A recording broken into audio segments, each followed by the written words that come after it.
Tayo sa silihan. Magdidilig na po tayo. Kita nyo po maghapon po ang init halos. Ito po yung kasi namin tatamnan. Napaka-init. Parang share na.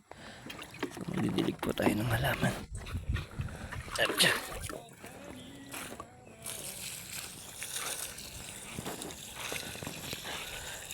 Ganyan pa tayo magdilig ng sili. Medyo mabilis.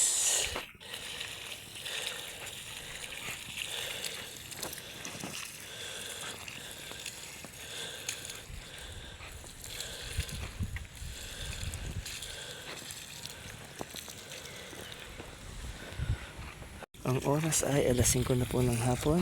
Kita nyo naman po mainit pa rin. Pero sa kabila nun maganda yung ating tanim na sili. Magtuloy-tuloy.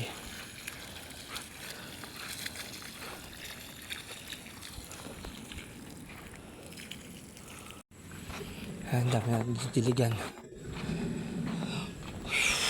So hanggang sa muli muna. Tayo muna ay tuloy sa pagdidilig.